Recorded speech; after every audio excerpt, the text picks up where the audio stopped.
कराची पे आया था काम करने के लिए। तो काम करता था, मेहनत मजदूरी करता था, 20-25 हज़ार रुपये हमारी तनख्वाह थी जिधर काम करता था मैं। तो वही 20-25 हज़ार तनख्वाह थी, मैं घर पे भेजता था। 5 भाई हैं, 3 बहनें हैं हमारी। तो हम इधर रह गया। तो कुछ दिन बाद हमारा किसी से रब्ता हुआ, उज़मा बीवी से। तो उसके साथ मेरी मोहब्बत हो गई, उसको भी मेरे साथ मोहब्बत हो गई। तो ये रब्ता चलता रहा। तो मैंने अपने चाचा जात भाई को कहा कि मेरे लिए रिश्ता लियो ये वाला। तो चाचा जात भाई ने बोला जो ठीक है, मांगने जाएंगे तो दे देंगे, तो सही है। तो चाचा जात भाई गए उधर रिश्ता मांगने के लिए। तो उन लोगों ने ना कर दिया, 10 लाख रुपये मांगा। 10 लाख रुपये इसलिए मांगा कि ये जो हमारा रिवाज है 10 लाख का, हम लोग लेंगे, सोना भी देंगे और ये खाना वाना खिलाते हैं जो, ये भी खिलाएंगे इसी 10 लाख में से जो आपसे लेंगे। यहाँ पर हमारा शुरू का रिवाज ही कह रहे थे। तो ये वापस आ गए, वापस जब आए तो फिर मुझे चाचा साहब भाई कहता है कि वो रिश्ता नहीं दे रहा, इतने पैसे मांग रहा है। उसका नाम भी था, ये पैसे मांग रहे इतने कि इतने वो रिश्ता नहीं दे रहा है।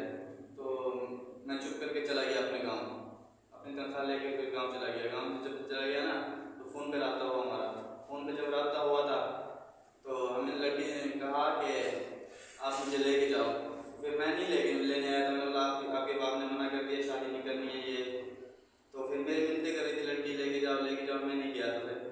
तो जब मेरे को बता दिया अपना एड्रेस बताओ, तो मैंने अपना एड्रेस बता दिया। वहाँ पे आ गई खानपुर में आई तो हमारे आगे हाथ जोड़ रही थी, रो रही थी, कह रही थी मेरे अब्बू से मेरे को बचाओ, कि मेरा अब्बू मेरे ऊपर जुल्म कर रहा है, मेरे को बेच रहा है।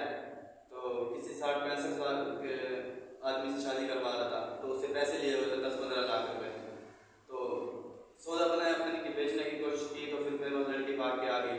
लड़की जब भाग के आ गई फिर मैं अदालत में उसको लेके गया हूँ खानपुर में। तो उसके साथ मैंने निकाह किया। ये निकाहनामा है हमारा जो खानपुर में, खानपुर कटोरा, ज़िला रहीमिया खान, तहसील खानपुर कटोरा। जब हमारा निकाह हो गया तो हम लोग रह रहे थे घर पे रह रहे थे। 2 महीने गुजर गए। 2 महीने बाद जो पीछे से कॉल आई मेरे को।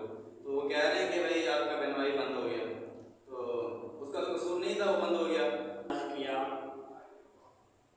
हसनैन के ऊपर भी हमारे ऊपर भी हम इससे बार बार माफ़ी मांगते हैं कि हमारे को हम नाजायज़ हैं।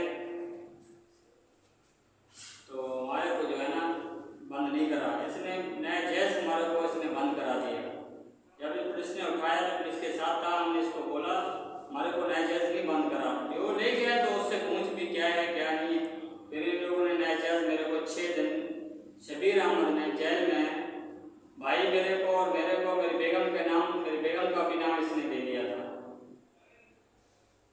और इंस्पेक्टर को जब पता चला 2 दिन गुजरे तो ये बेकसूर है, तो उसने हमारे साथ बहुत हेल्प किया।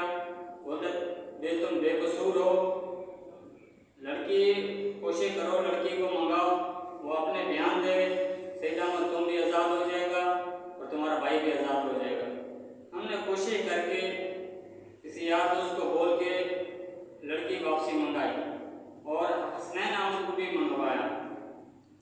जब लड़की ने बयान दिया तो हम लोग तो छूट गए। फिर हसनैन बस गया, हसनैन के भी बगैर बयान दिया, फिर हसनैन की भी जमानत हम लोगों ने कराई। मेहरबानी शबीर अहमद, जब हमको इस लड़की ने आज़ाद कराया और शबीर अहमद फिर इन दोनों के ऊपर FIR कटा दी। उसने फिर अपनी बेटी को भी अंदर करा दिया। उसकी बेटी ने उस बाप को बोला हमारे को अंदर नहीं कराओ, मैं तुम्हारे पाँव में दुपट्टा डालती हूँ। तो फिर भी शबीर अहमद ने नहीं माना।